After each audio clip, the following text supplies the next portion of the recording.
Neste terceiro bloco do programa Economia e Desenvolvimento, Andréa Grezana, estamos recebendo aqui o Dr. Michel Soares, que já é da casa, comentarista da casa. E hoje ele está nos brindando com um tema extremamente importante. É um tema que ele busca já de 3, 4 anos atrás. Não é? O que tu me diz sobre isso, Andréa? O que ele está tentando trazer lá de trás? Como é importante, né? A presença sempre do Dr. Michel aqui. E a gente quer saber um pouquinho, doutor Michel, sobre um acordo, sobre uma reforma trabalhista de 2017. Quais são as consequências na prática que aconteceram com essas medidas, com essas reformas judiciais? Claro, primeiramente, bom Vilmar, Andréia. Muito importante e bem apropriada a tua pergunta, Andréia. O que está acontecendo? Houve, sim, com a reforma da lei trabalhista em 2017, a possibilidade do empregador e do empregado acertarem a forma de rescisão do seu contrato. Outrora, o acordo ele era extrajudicial e às margens da lei. Agora ele foi regulamentado, foi fundamentado.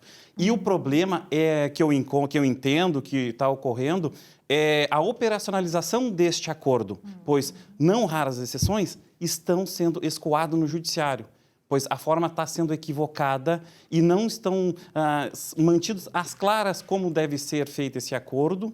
E um exemplo que eu trago empresas estão fazendo a rescisão, chamam o seu empregado, acordam entre a empresa e o empregado a rescisão e, sob a questão do coronavírus e essa crise financeira, está ocorrendo a possibilidade de parcelamento, eles estão parcelando.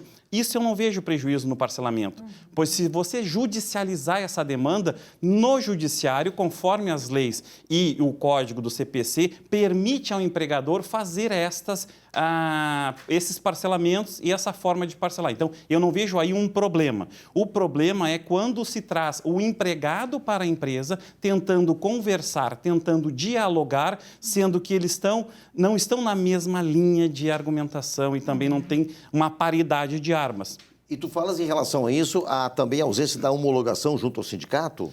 Exatamente, né? Essa mesma reforma, ela tirou do sindicato a obrigatoriedade de participar ou do empregado fazer as contribuições sindicais. Isso deixou fragilizado o sindicato e, em contrapartida, o empregado ele fica à mercê, às vezes, do mau empregador. O que ocorre? Este acordo extrajudicial, ele é permitido desde que assistido por advogados. As partes devem ser assistidas por procuradores distintos. Não pode um procurador assisti-los de forma comum. E também esse sindicato, este acordo, ele tem que ser homologado pelo judiciário. Não pode ser esse acordo homologado com assinaturas extrajudiciais, assinaturas em cartório, por exemplo, como vem ocorrendo. Isso, impreterivelmente, vai escoar no judiciário. E a empresa, se não se atentar a isso, vai ter que acabar pagando um ônus muito maior do que ele poderia pagar se estivesse fazendo da maneira correta. Michel, nós temos um artigo na CLT, o 484A, que permite o acordo, né, em relação à rescisão. Quer dizer, não é uma demissão sem justa causa, como também não é um pedido de demissão, é um meio termo. Este acordo também está inserido dentro dessa tua preocupação? Tá, e ele também vem ser chancelado pelo 855B, que determina como deve ser feito. O que ocorre?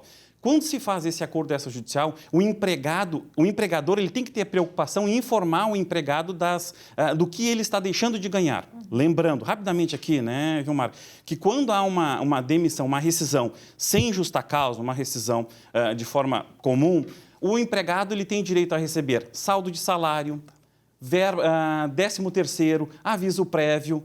Este aviso prévio deve receber também férias vencidas, acrescido de 1/3 constitucional, liberação para o fundo de garantia, a multa dos 40% sobre o fundo de garantia e o seguro-desemprego. Isso é o que se paga quando se rescinde o contrato, é o direito do empregado. Agora, neste acordo, 13º, as verbas rescisórias, em geral, serão pagas todas. Acontece que o aviso prévio, o empregador não irá pagar na integralidade, ele pagará metade daquilo que o empregado tem direito. Assim como a multa dos 40% do fundo de garantia, o empregador não pagará os 40%, pagará só 20%.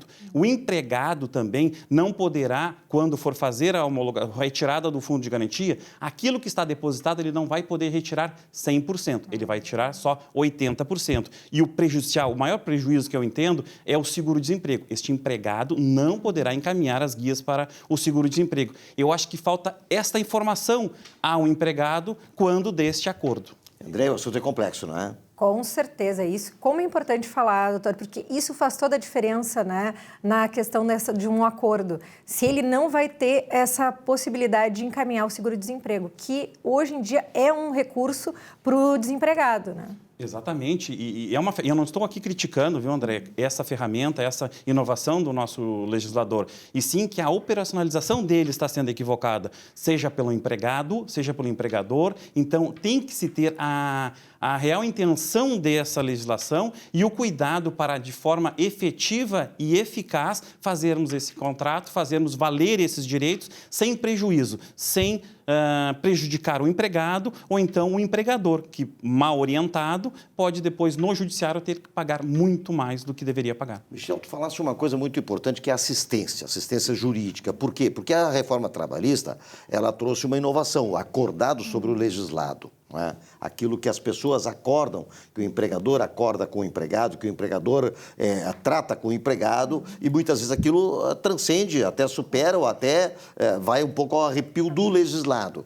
Essa assistência judiciária, ela não é obrigatória, né? Mas ela é importante na tua colocação anterior. É isso, Michel? Exatamente, Vilmar, porque assim, com essa reforma, o sindicato ele deixou de participar à mesa. O que essa lei previa? Essa lei estava prevendo que o empregado sentaria à mesa com o empregador e discutiriam ali o seu contrato. Ledo engano, isso aí é utopia. Não tem como, não tem uma paridade de armas para o empregado sentar com o empregador e discutir seu contrato.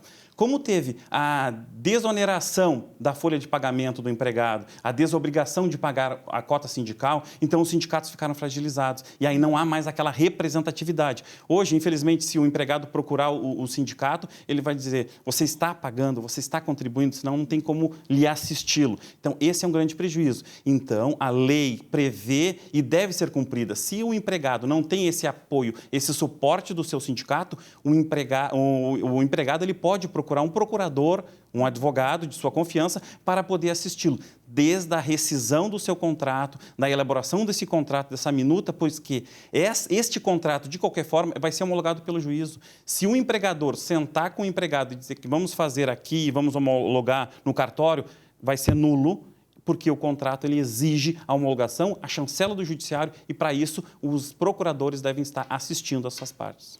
André, é uma aula, né? Mas, e como? E com muita informação necessária para a nossa população, né?